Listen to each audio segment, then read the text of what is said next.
Cek. Baik. Halo. Cek. Suaranya itu feedback. Bismillahirrahmanirrahim.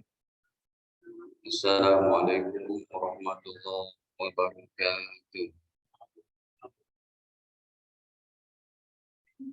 Innal hamdalillah nahmaduhu wa nasta'inuhu wa nastaghfiruh wa na'udzu billahi min shururi anfusina wa sayyiati a'malina may yahdihillahu fala mudilla lahu wa may yudlil fala hadiya lahu. Asyhadu an la ilaha illallah wahdahu la syarika lahu wa asyhadu anna nabiyyana Muhammadan abduhu wa rasuluh la nabiyya ba'dah. Allahumma salli wa sallim ala nabiyyina Muhammadin wa ala alihi wa sahbihi wa man ittaba'ahum bi ihsan ila yaumil qiyamah, amma ba'd.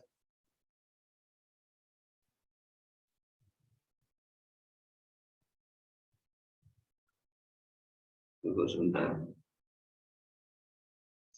Alhamdulillah, para jamaah kaum muslimin muslimat yang dirahmati Allah Ta'ala. Sebelumnya marilah senantiasa kita panjatkan puji syukur kehadiratnya atas segala limpahan nikmatnya kepada kita, terutama sekali nikmat iman, Islam, sehat, afiat. Salawat beserta salam semoga senantiasa tercurahkan kepada Nabi Muhammad sallallahu alaihi wasallam serta keluarga, para sahabat, dan juga kita umatnya sampai akhir zaman nanti. Amin ya rabbal alamin. Hadirin, tidak terasa hari ini sudah tanggal 11 Sya'ban. Makanya temanya kita buat aja seputar amalan bulan Sya'ban dan Ramadan. Para jemaah, ada beberapa amalan di bulan Sya'ban, di antaranya yang pertama bahwa Nabi Shallallahu Alaihi Wasallam banyak puasa sunnah di bulan Sya'ban.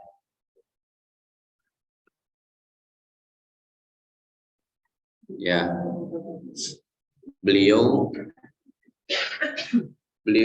banyak puasa sunnah di bulan Sya'ban. Hadis ini riwayat daripada Imam Nasa'i yang disampaikan oleh cucu beliau, cucu angkat Nabi, tapi cucunya cucu angkat nih. Cucunya bukan cucu kandung. Kalau cucu kandung Nabi siapa? Sayyidina Hasan, Husain. Kalau ini cucu angkat, kenal tidak? Kalau jawab kenal, nanti tanya lagi, kenalnya di mana?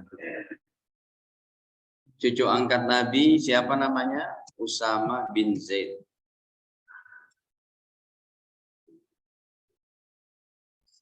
Baik, hadisnya ada dalam riwayat Imam Nasa'i 2660. Kita buka dulu hadis perdana.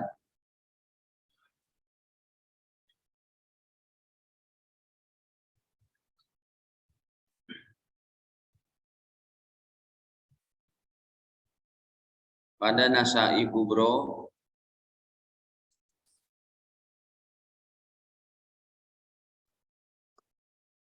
nomor 2666. Ini Usamah ya, nama cucu angkatnya. Jadi Rasul punya anak angkat namanya Zaid. Zaid itu punya anak namanya Usamah. Usamah bin Zaid qala, beliau berkata, qultu ya Rasulullah, wahai Rasul, lam araka tasum min syahrin minasyuhur. Saya tidak pernah melihat Tuhan berpuasa yang begitu banyak di bulan-bulan terdahulu, ya, ma tasumu min Sya'ban, melebihi puasa sunnah Tuhan di bulan Sya'ban. Artinya begini ya Rasul, kenapa Anda banyak puasa sunnah di bulan Sya'ban?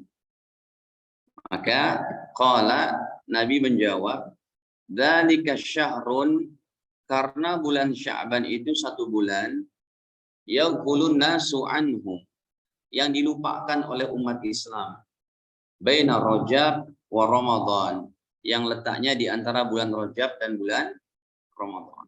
Jadi Sya'ban dilupakan puasa sunnahnya di antara dua puasa terkenal, puasa Rajab dan puasa Ramadan.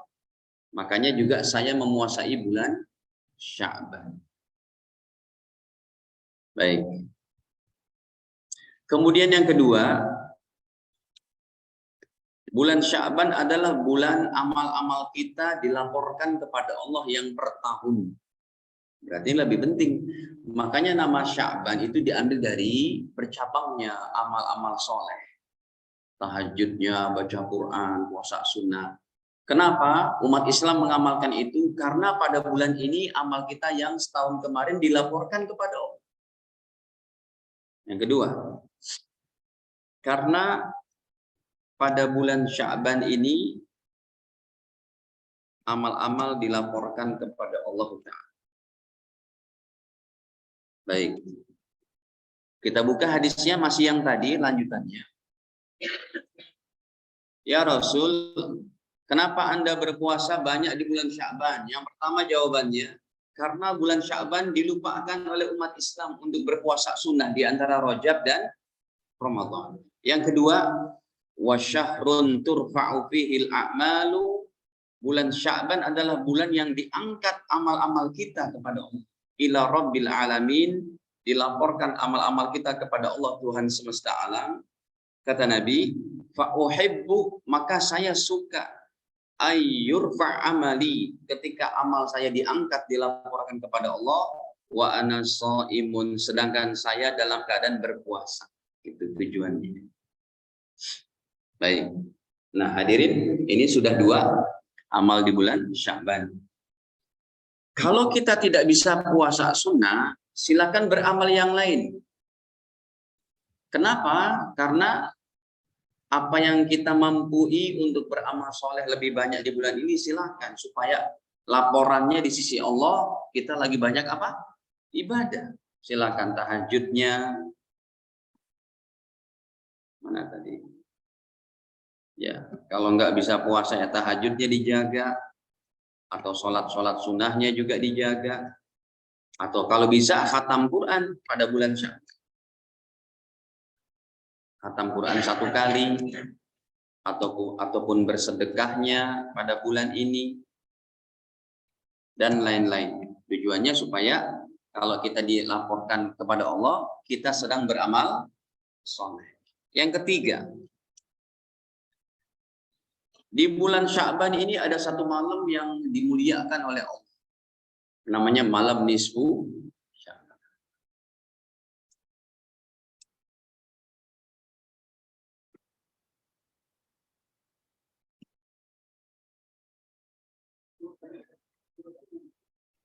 Malam nisfu Sya'ban. Insya Allah malam apa? Malam nisfu Sya'ban nanti? Malam Rabu kalau tidak salah. Sekarang kan hari ke-11 nih. Ahad ke-12. Senin 13. Selasa 14. Nah, malam Rabu itu malam nisfu Sya'ban.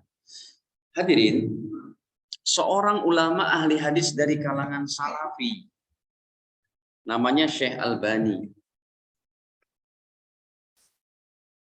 Ini ahli hadisnya kalangan orang-orang Salafi. Kenapa saya bawakan begini? Beliau tidak mendapati celah untuk mendhaifkan hadis nisfu Sya'ban.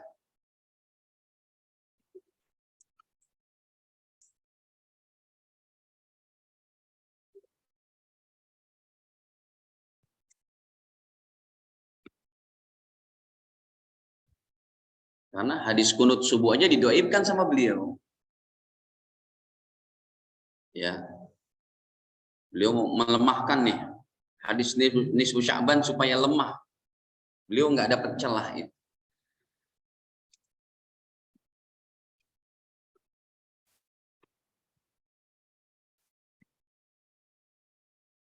Semua hadisnya hasil riset Syekh Albani adalah sahih dan hasan. Baik. Hadirin, kita buka nih kitab-kitabnya.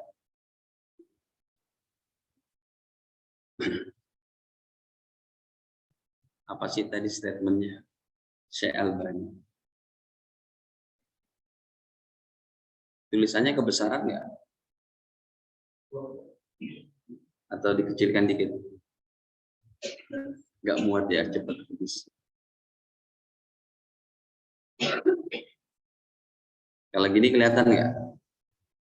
Masih kelihatan? Baik. Nah, jadi hadis-hadis nisfu Sya'ban ini saya ambil referensi dari ulama-ulama salafi, dari ahli hadisnya salafi wahabi. Jadi beliau sendiri tidak mendapatkan celah untuk mendhaifkan hadis malam nisfu Sya'ban. Semua rata-rata hadisnya beliau katakan sahih dan hasan. Coba kita buka puluhan kitab beliau.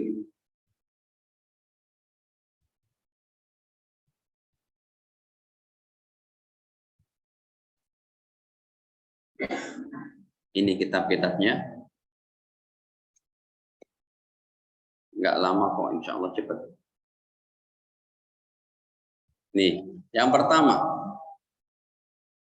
nama kitabnya Shahihul Jami'.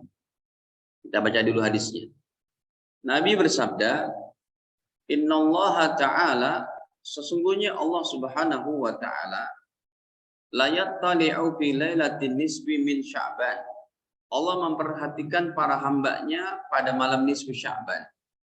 Fayaghfir li jami'i khalqi. Maka Allah mengampuni akan dosa-dosa seluruh hambanya. Illa li musyrik, kecuali orang musyrik, au musyahin, ataupun orang itu pendendam atau bermusuhan. Apa kata beliau? Tahqiqul Albani, hasil riset daripada Syekh Albani, hadis ini hasan. Hadisnya hasan.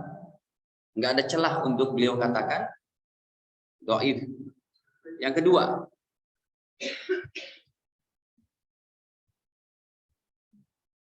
kedua, Nabi bersabda, fi lailatin nisfi min Sya'ban, pada malam nisfu Sya'ban, yaghfirullahu li ahlil ardi, Allah mengampuni dosa penduduk bumi. Illa li musyrik, kecuali orang musyrik, au musyahin, ataupun orang yang bermusuhan pendendam. Apa kata beliau? Tahqiqul Albani, kata Syekh Albani, sahih. Sudah 2 kitab. Kitab ketiga, ini kitab yang pertama Sahih wa Dhaiful Jami'. Yang ketiga Al-Jami'us Shaghir, kita buka. Bunyi hadisnya sama. Langsung aja kita bacakan pendapat beliau. Kenapa Ibu? Kedinginan enggak? Qala Syekh Albani, beliau berkata hasan, derajatnya hasan. Ini kitab ketiga. Kitab keempat,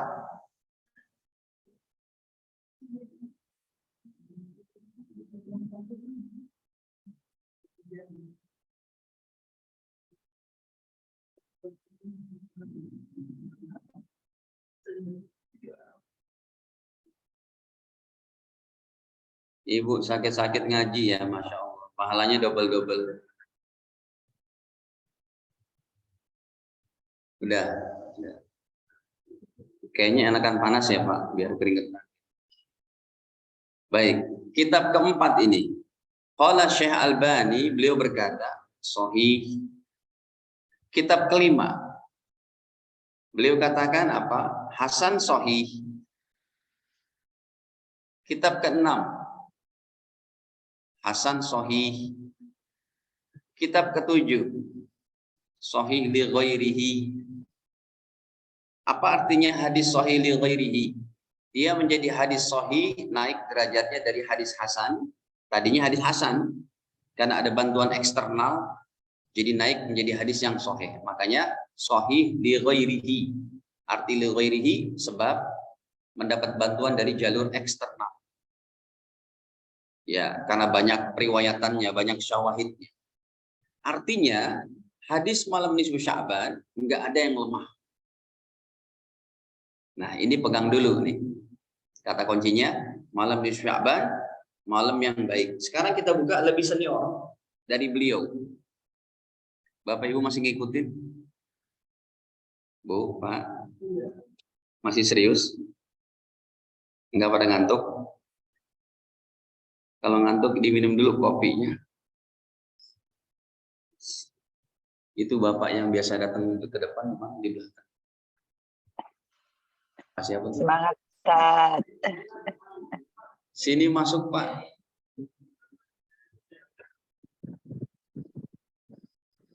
Kok pada senang di luar?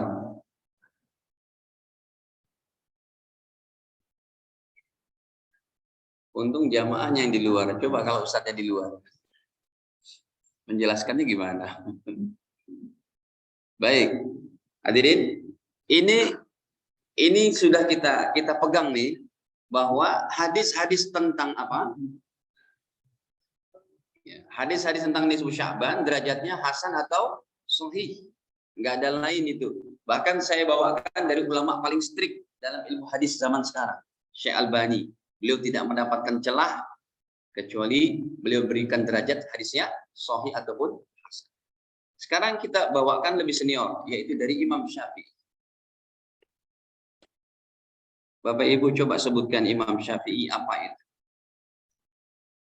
Ya Pak, siapa beliau? Salah satu dari Imam 4 mazhab. Yang kedua, silakan.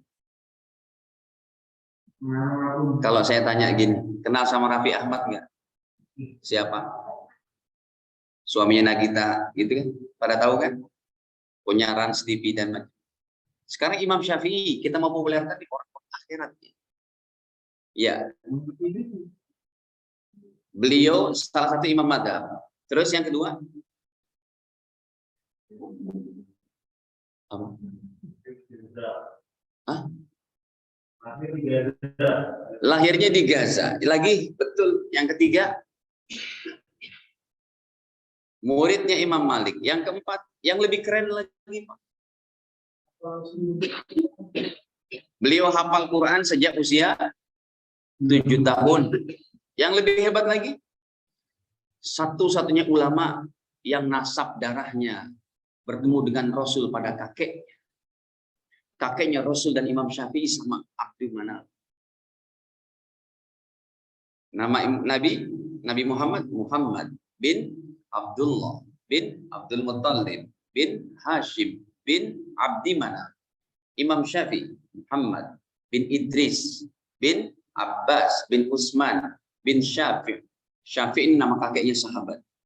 Bin Sa'ib bin Abdullah bin Abdi Yazid bin Hashim bin Muttalib bin Abdi Manaf. Ustadz bohong, bisa-bisa Ustadz aja. Kita buka kitabnya sekarang. Kitab.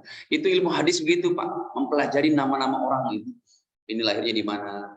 Kenapa kita bisa meriset ini hadis jadi sahih, hasan, dhaif? Itu enggak lain dari nama-nama orangnya itu. Makanya ada kitab khusus namanya kitab nama-nama orang. Namanya Asmaul Rijal. Yang membicarakan masalah perawi dan periwayat hadis. Coba nih saya buka nih. Ya. Saya mau bicarakan dulu nih nasab pentingnya Imam Syafi'i. Ulama yang satu-satunya menjadi ahli bait.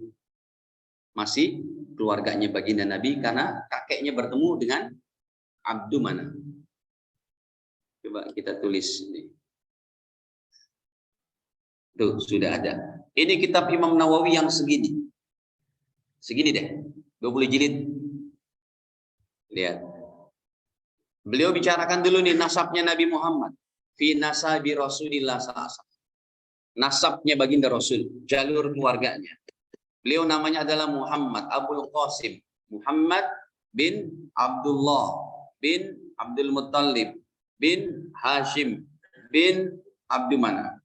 Imam Syafi'i yang tadi saya baca. Nih, nasabnya Imam Syafi'i sekarang. Fi nasabi Syafi'i rahimahullah. Namanya Muhammad bin Idris bin Abbas bin Utsman bin Syafi' bin Sa'ib bin Abdullah bin Abdi Yazid. Habis Abdi Yazid siapa? Tadi saya sebutin. Bin Hashim bin Muttalib bin Abdi Manaf. Bertemu sama Rasul. Baik. Yang kedua, yang paling keren apa? Sebelum Imam Syafi'i lahir, Nabi sudah bersabda akan lahirnya seorang ulama dari suku Quraisy yang ilmunya mendunia. Sebagaimana Nabi bersabda akan datangnya Dajjal, akan datangnya Imam Mahdi, akan datangnya Ya'juj wa Ma'juj. Demikian juga Nabi bersabda akan datang seorang ulama dari suku Quraisy yang ilmunya mendunia. Ini hadis masyhur. Lagi-lagi dibawakan oleh Imam Nawawi contohnya. Ya, ini sebelum kita masuk kepada Sya'ban ya. Ini. Kata Imam Nawawi, maja'a fil hadisil masyhur, sebagaimana telah datang riwayat dari hadis yang terkenal, hadis yang masyhur, Nabi bersabda, anna alim Quraisy, sesungguhnya akan datang seorang ulama dari suku Quraisy, yamla'u tibaqal ardi, yang akan memenuhi bumi ini ilman, dengan ilmu agamanya. Kata para ulama, wa hamalahul ulama minal mutaqaddimin wa ghairihim min ashabina, mereka mengatakan ini adalah Al-Syafi'i rahimahullah. Ini isyarat untuk kelahiran Imam Syafi'i. Nah, sekarang kita buka, apa kitab Imam Syafi'i yang paling terkenal? Namanya? Kalau Risalah usul fikihnya, kitab fikihnya adalah Al-Um. Ini kitab dikaryakan oleh Imam Syafi'i tahun 190-an, ditulisnya. Sampai sekarang masih utuh, sudah 1200 tahun. Dijaga oleh Allah SWT. Sebagaimana Allah katakan dalam Al-Hijr ayat ke-9, inna nahnu nazzalna dzikra wa inna lahu lahafizun. Sungguh kami yang menurunkan Al-Quran dan kami juga akan menjaganya. Sebagaimana Allah menjaga Al-Quran, Allah jaga juga kita para ulama yang memberikan kepahaman akan Al-Quran. Nah, kitab Al-Umnya ini berarti kitab terkenal, referensi para sahabat. Sekarang kita masuk pada intinya. Apa kata Imam Syafi'i tentang malam nisfu Sya'ban? Saya buka kitab beliau Al-Um.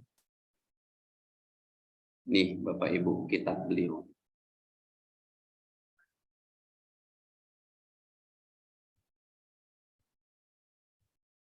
Mana? Nih. Kitabul Kitab Al-Um, kitab induk karya Imam Syafi'i. Apa kata beliau? Coba kita buka pada jilid satunya atau ini.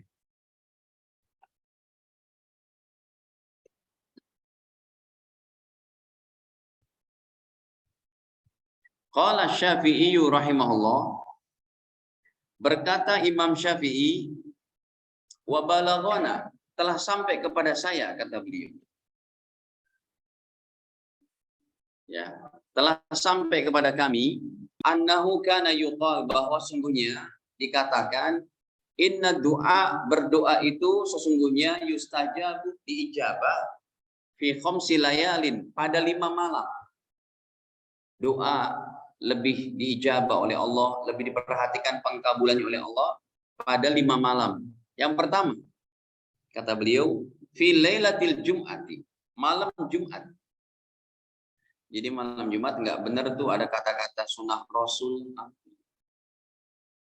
Sunnah Rasul pada malam Jumat dapat membunuh 1000 Yahudi. Mana Yahudi nggak habis-habis? Umat Islam sunnah Rasul tiap malam kan gitu. Nggak bener itu hadisnya. Nggak ada gitu keterangan. Iya, malam Jumat. Jadi malam Jumat itu malam berdoa, malam diijabah. Yang kedua, walailatil adha, malam Idul Kurban.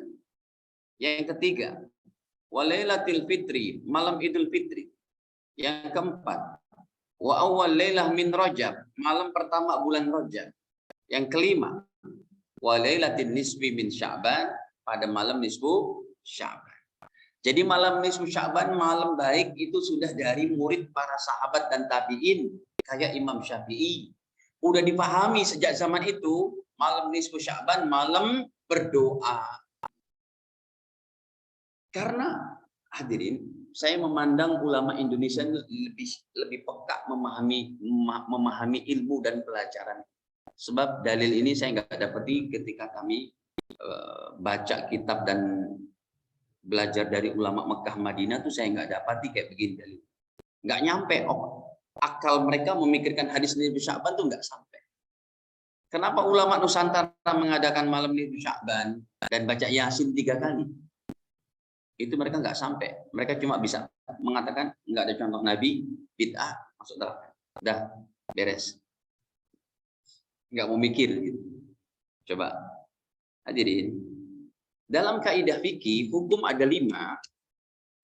Kalau kita lihat kenapa ulama kita mengumpulkan mereka habis maghrib pada malam nisfu Sya'ban?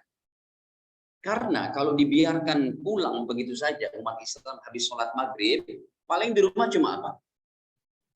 Nonton TV, makan malam, main handphone, atau yang lain. Jadi waktu mereka supaya jadi maksimal dimanfaatkan oleh para ulama, malam nisfu Sya'ban habis maghrib ke isya kita baca Yasin 3 kali. Baca Yasin 3 kali ini hukumnya jaiz, bukan sunnah, bukan wajib. Anda boleh, ya Pak Ustadz, saya nggak baca Yasin Pak Ustadz, saya mau baca Al-Waqi'ah, silakan. Udah gitu berdoa. Ustadz, saya mau baca Ar-Rahman, silakan. Setelah itu berdoa. Gitu. Ustadz, saya mau baca Al-Baqarah. Kenapa nggak bacanya Al-Baqarah, Ustadz? Bacanya Yasin. Karena kalau baca Al-Baqarah, kapan selesainya?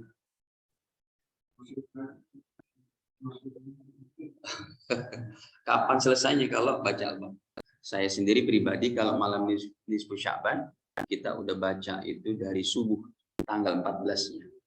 Khatam 30 juz. Terus sampai sore. Pengajian di masjid dan di kantor cancel. Kebetulan hari Selasa saya ngisi di Spenda Balai Kota. Kemudian jam 2-nya di Rumah Sakit Mekarsari, Bekasi. Tapi kayaknya nggak cancel. Kita kondisikan aja gitu. Jadi saya sendiri lebih suka itu malam nisfu Sya'ban menghafalkan 30 juz. Udah gitu berdoa. Dari mana? Makanya kita bilang hukumnya boleh. Nanti dalilnya apa Ustaz? Dalilnya dibawakan oleh para ulama. Habis baca Quran, berdoalah tawassul dengan amal soleh baca Quran. Itu Sahih Muslim. Dan ini nggak sampai oleh mereka tuh. Mereka maunya yang instan. Ada contoh Nabi nggak? Ada contoh Nabi nggak? Padahal kan nggak mesti dalil cuma contoh Nabi. Ada dalil khusus, dalil umum, ada Quran, ada ijma, ada qiyas, ya dan lain-lain. Nah, hadirin, jadi baca Quran, baca Yasin 3 kali itu boleh diniatkan. Ya, Yasin 3 kali. Yang pertama diniatin apa? Selesai, ya Allah, berikanlah kepada kami keberkahan rezeki, anak-anak soleh, anak-anak jadi anak-anak soleh soleha. Silakan. Ya. Kemudian yang kedua, sudah baca Yasin berdoa, ya Allah, jauhkan kami dari musibah. Kan bagus ini. Dengan keberkahan surat Yasin kami bertawassul. Hadisnya Sahih Muslim itu tawassul dengan amal soleh. Yang ketiga, baca Yasin selesai, doa ketiga, ya Allah, kami bertawassul dengan surat Yasin supaya Engkau istiqomahkan dan wafatkan kami dalam husnul.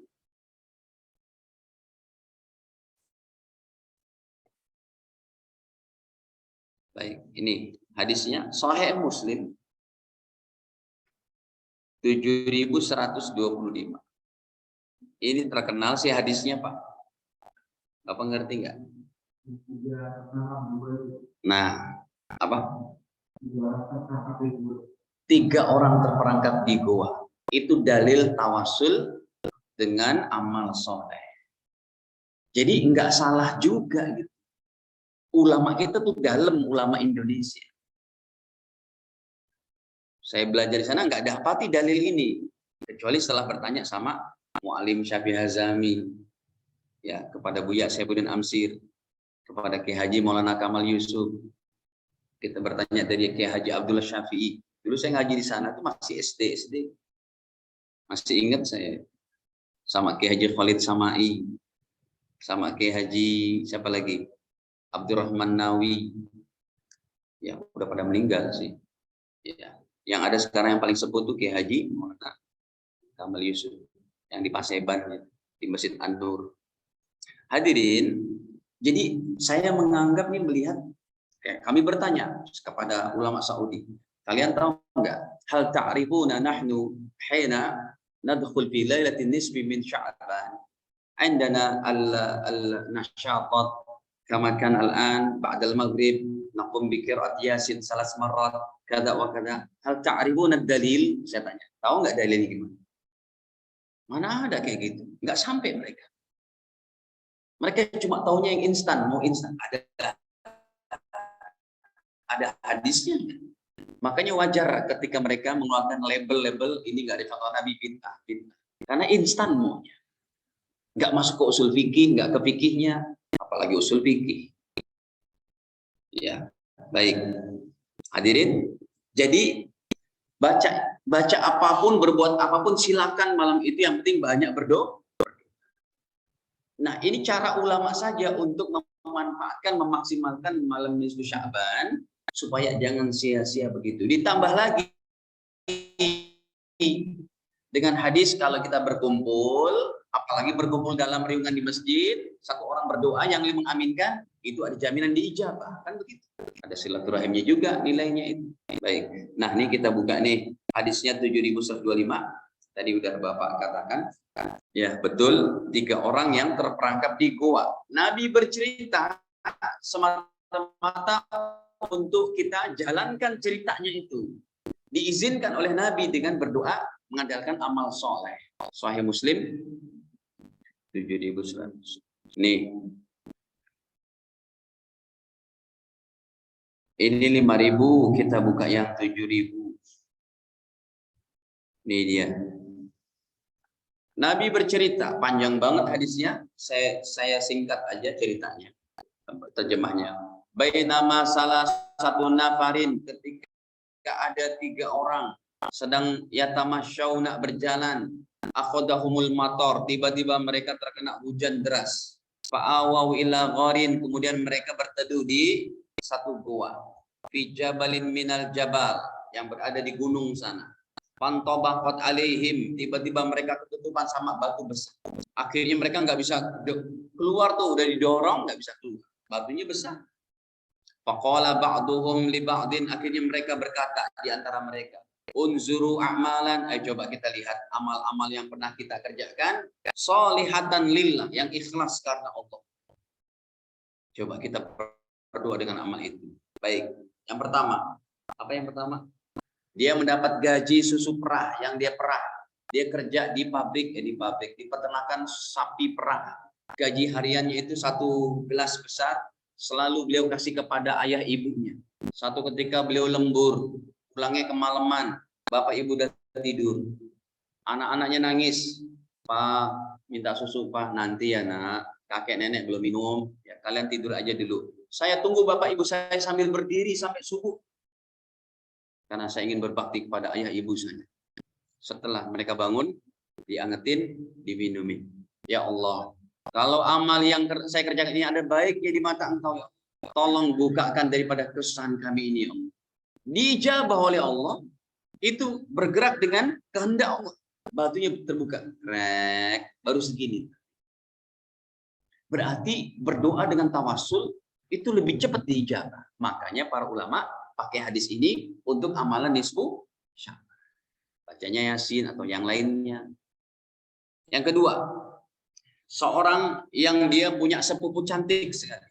ya, gadis paling cantik di kampungnya, anak dari pamannya. Kemudian dia perlu uang, minjemlah kepada si pemuda ini. Pemuda ini ada di 3 orang yang sedang terperangkap dalam gua. Dia bercerita, ya Allah saya begini-begini. Akhirnya singkat cerita, saya katakan sama dia, Dek, udahlah Dek, kamu nggak usah minjem uang, ini saya kasih aja. Tapi kasihlah, berikan kegadisanmu untuk saya. Dia udah berdua tuh dalam kamar, nggak ada orang lain. Padahal ini wanita paling cantik. Terus tiba-tiba saya ingat, Allah, saya nggak jadi. Ini perbuatan dosa besar. Ya Allah, saya tinggalkan perbuatan yang itu ya Allah. Padahal kami udah mampu untuk berbuat itu ya. Kalau ini ada baik di mata Engkau, tolong bukakanlah dari kesulitan ini. Terbuka, tapi belum bisa keluar. Yang ketiga, orang kaya yang soleh. Dia cerita, ya Allah, saya setiap bulan gaji karyawan saya tepat waktu saya berikan. Tiba-tiba ada satu karyawan yang gajinya itu nggak diambil, entah dia kemana, nggak izin sama saya. Akhirnya udah berbulan-bulan, itu uangnya saya putar sendiri ya Allah, tanpa izin orang itu.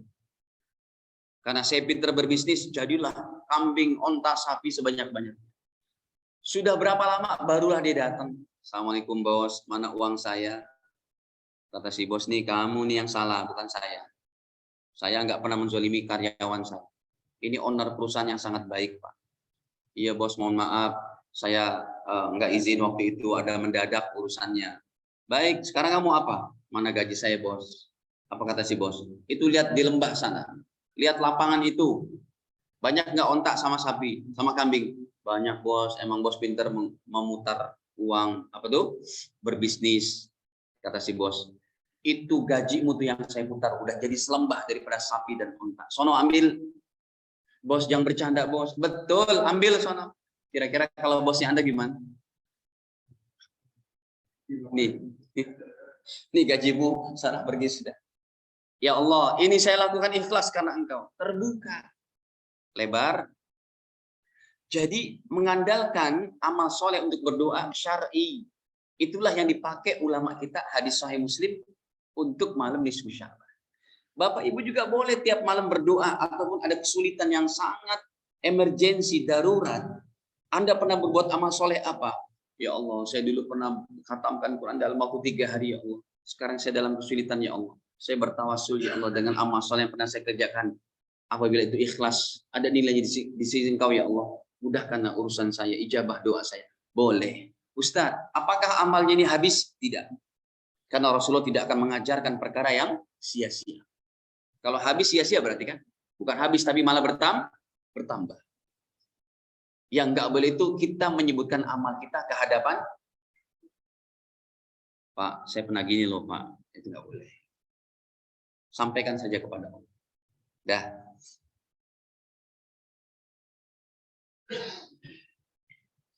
Ini sudah nomor berapa? Nomor 3 ya. Ya, nomor 4. Nomor 4 adalah bulan Sya'ban adalah ini mungkin Ramadannya nggak kebagian. Ini terakhirnya Mas. Sebelum Ramadan kajian terakhir ini ya. Kayaknya Ramadannya nggak keburu. Ini Sya'ban pun masih ada berapa poin. Yang nomor 4, bulan Sya'ban adalah bulan terakhir untuk mengkodok puasa. Kodok utang puasa tahun kemarin.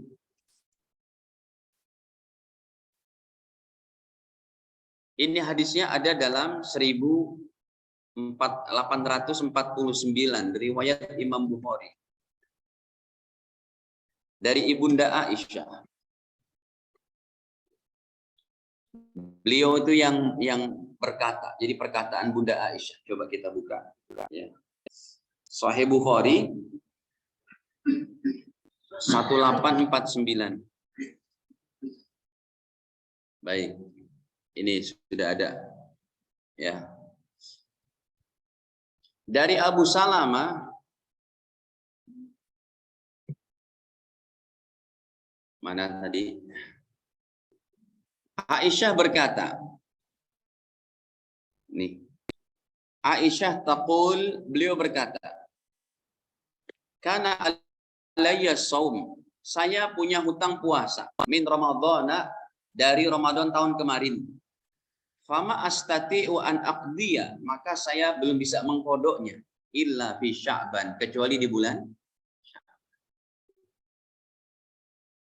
Jadi Bapak Ibu kami ingetin, kalau sampai 1 Ramadan masuk Anda belum bayar kodok tahun kemarin, ada 4 konsekuensinya. Apa saja? Yang pertama, dia berdosa. Karena sudah menyia-nyiakan waktu berapa lama? Paling hutang gara-gara menstruasi cuma 7 hari, 8 hari. Ya biasanya segitu. 11 bulan loh dikasih waktu sama. Yang kedua, suami atau ayahnya berdosa.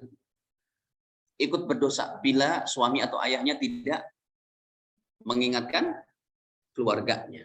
Yang ketiga, siapa yang punya hutang puasa tahun kemarin belum dikodok sampai datang 1 Ramadan yang ketiga, wajib kena fidyah juga. 1 harinya 1 mud. 1 mud adalah 700 gram, kita bulatkan 1 liter. Jadi kalau hutangnya 7 hari, wajib bayar ke fakir miskin berapa? Berapa? 1 liter. Jadi 7 liter. Yang keempat, ia tetap wajib mengkodok.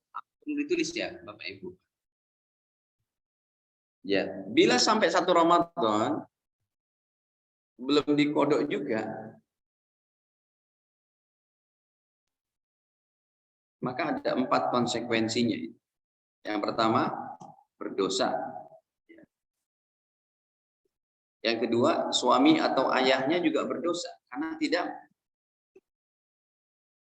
mengingatkan.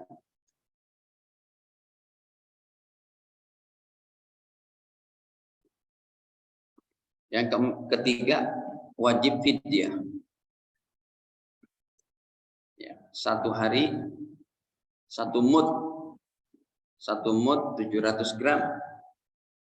700 gram kita buletin saja 1 liter. Yang keempat, tetap wajib kodok setelah Ramadan.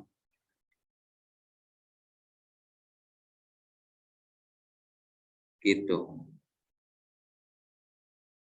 Dan ini sudah nomor 4 ya. Nomor 5. Nomor 5 adalah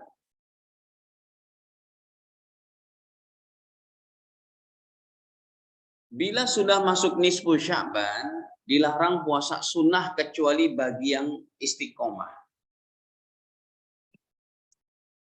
Berarti mulai hari Rabu, bagi yang tidak istiqomah puasa sunnah, tidak usah puasa lagi.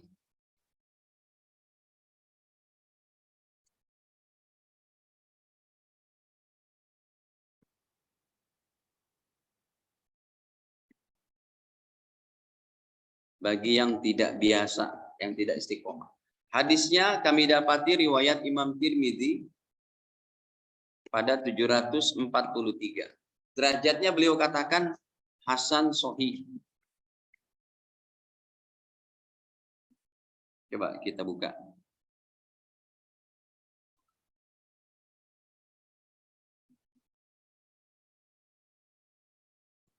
Nih.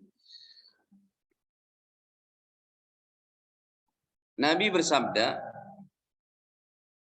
743, kata beliau, idza baqiya nisfun min Sya'ban, apabila bulan Sya'ban tinggal setengahnya, apabila sudah masuk nisfu Sya'ban, kata Nabi, fala tasumu, jangan kalian berpuasa sunnah kecuali bagi yang istiqomah.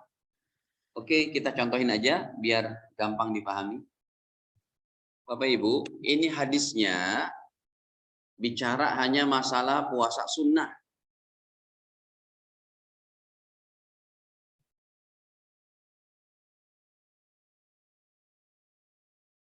Yang pertama, kita kasih contoh. Si A, Bapak puasa apa nih hari Senin? Ini sudah tanggal 20 Sya'ban. Insya Allah hari Senin depannya sudah masuk 20 Sya'ban. Saya puasa sunnah Ustadz, sunnah Senin. Bapak istiqomah tidak? Alhamdulillah, saya nggak pernah tinggalin Senin Kamis sudah bertahun-tahun. Ya, alhamdulillah Ustaz, saya istiqomah. Ya biasa lah, gitu. Sudah biasa. Maka kata Nabi, orang ini silakan lanjut. Boleh kalau dia istiqomah. Yang kedua, si B. Bapak puasa apa? Ini hari Senin. Saya puasa sunnah Senin, Ustaz. Bapak istiqomah enggak? Enggak, Ustaz. Ini ujuk-ujuk aja semangat. Hitung-hitung warming up supaya enggak kram. Hitung-hitung pemanasan gitu. Kita bilang, Bapak biasa enggak? Enggak biasa, Ustaz. Enggak istiqomah. Ini ujuk-ujuk, Ustaz. Ada semangat. Enggak boleh, Pak. Makruh. Puasa hukumnya makruh. Batalin. Kenapa? Nabi khawatir orang yang nggak biasa puasa, kalau udah dipuasain pas 15 Sya'ban ke atas, takutnya menuju 1 Ramadan dia melemah. Mendingan startingnya apa? Pas 1 Ramadan aja. Gitu maksudnya. Tapi sudah jadi hukum. Yang ketiga, sebenarnya contoh nomor 1, nomor 2 udah cukup. Karena hadisnya berkaitan dengan jangan puasa apa? Sunnah.